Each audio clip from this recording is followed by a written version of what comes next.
Developing story, this one from Thomasville. Two accused robbers are in custody tonight, and police are looking for one more suspect after a jewelry store heist. Police say the owner of the store chased after the suspects until they started shooting at his vehicle. Fox 10 News reporter Candace Murphy has that story.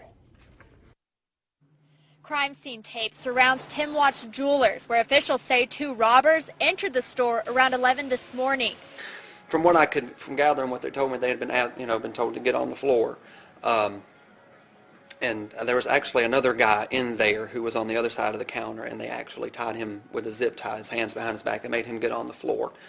Jeremy Overstreet, who has a business next door, says the owner, Tim Watts, walked the thieves around the store. Walk around the store and kind of show where his most expensive stuff was.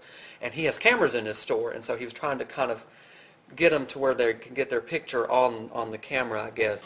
Overstreet says the thieves jumped into a vehicle with a third suspect. He says the owner, Tim Watts, ran out the back door of the store and chased the robbers in his vehicle. But the vehicle ended up a couple of miles down the road stopping because they realized that he was following them, and the guys got out and started shooting at his truck. From what I don't think they hit it, and they didn't hit him, but he, at that point, I know he said he pulled back, he reversed, and kind of, I think by then the police were pretty close. Officials say two of the suspects took off on foot and police were able to apprehend them. Police have identified a third suspect, but he is not yet in custody. The robbery happened just a few doors down from where 61-year-old Frida Collins was murdered about a year ago. At that time, Watts spoke with us about crime in Thomasville. Thomasville, we all work down here late at night. We all work after hours, small businesses, independent businesses. And this is just something that you normally just don't have in Thomasville, you know. This is not who we are.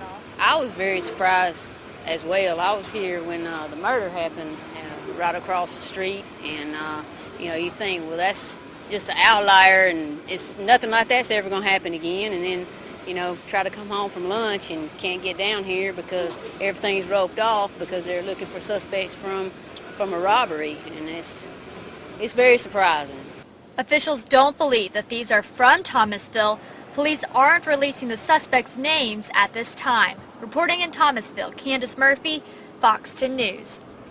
Now, police say the suspect who eluded capture so far was the getaway driver. 10 different agencies either responded to the crime or are now helping the investigation.